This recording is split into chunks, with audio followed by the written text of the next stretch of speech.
उसके बाद जो आए थे सब बहुत पढ़ल लिखल थे, सब सिंधु सभ्यता के बाद जो आए सब पढ़े लिखे थे। उन्हें कहा गया आर्य। क्या कहा गया? आर्य। भारत का नहीं था सब आर्य। समझ में आ गया कि नहीं आ गया? भारत का नहीं था।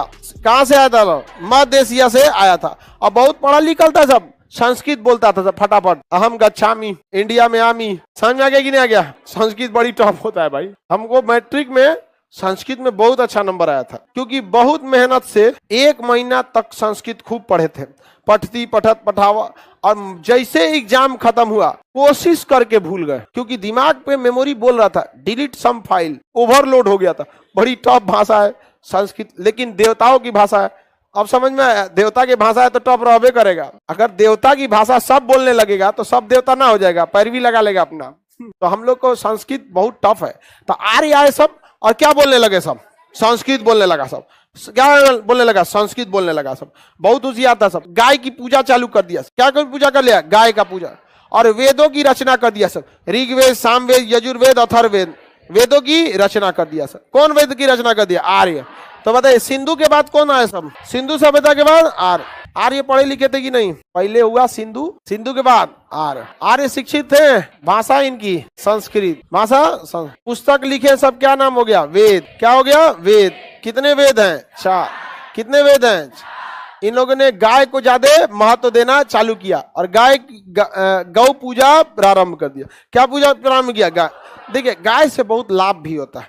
आप देखिए गाय के गोबर से ईंधन बन जाता है, गोईठा वगैरह। नहीं तो खेत में डाल दीजिए। गाय जहाँ रहेगी आराम से खाई पिएगी, ज्यादा बदमाशी नहीं करती है गाय, और दूध अच्छा से दे देगी।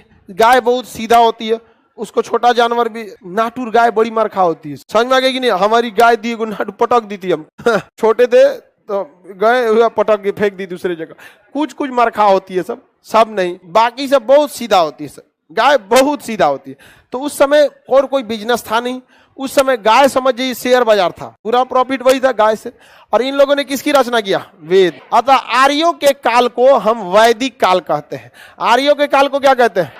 वैदिक काल। क्यों कहते हैं वैदिक काल? वेदों की रचना। ये 1500 ईसा पूर्व से 600 ईसा पूर्व, 1500 ईसा पूर्व से 600, इन्होंने किसकी रचना किया? कितनी वेद? कितने वेद? पहला वेद ऋग्वेद। संस्कृत मंत्र उच्चारण किसमें है? ऋग्वेद।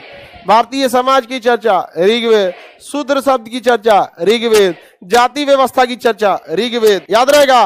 गायत्री मंत्र की चर्चा ओम भूर्भुवस्वः तस्य वितुर्वरेण्यं भर्गो देवस्य धीमहि धियो यो नः प्रचोदयात्। किसमें है? ऋग्वेद में। किस वेद में? ऋग्वेद। किसने रचा था? आर्यों। ऋग्वेद। सामवेद, स से संगीत। संवेद, सामवेद में क्या है? संगीत। सा रे ग म प ध नी। य से यजुर्वेद, य से यजुर्वेद, य से युद्ध, युद्ध की चर्चा यजुर्वेद।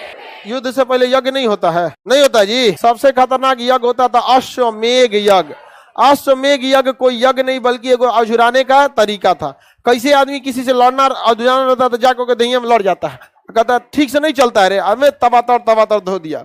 वैसे ही पहले अगर किसी का क्षेत्र कब्जाना था ना, अच्छा ये गांव दूसरे का है तो एगो घोड़ा लाता था, और घोड़ा को खूब अच्छा यज्ञ करा के और गौवा में घोड़ा को छोड़ देता था, और पीछे पीछे सेना लेके चलता था। और कहता था कि ये अश्व यानी घोड़ा जो है, इसको अगर रोक देगा जो, उससे हम युद्ध करेंगे। और अगर ये घोड़ा जिस गांव में चल गया वो गांव मेरा हो गया। ले सोचो, नहीं रोकोगे तो गौवा उसका, और रोकोगे तो युद्ध लड़ो। और फुल तैयारी के साथ आया, कोई उसको रोक नहीं पाता था। समझा क्या? जादू टोना अर्थर्वेद। कौन सा? अर्थ।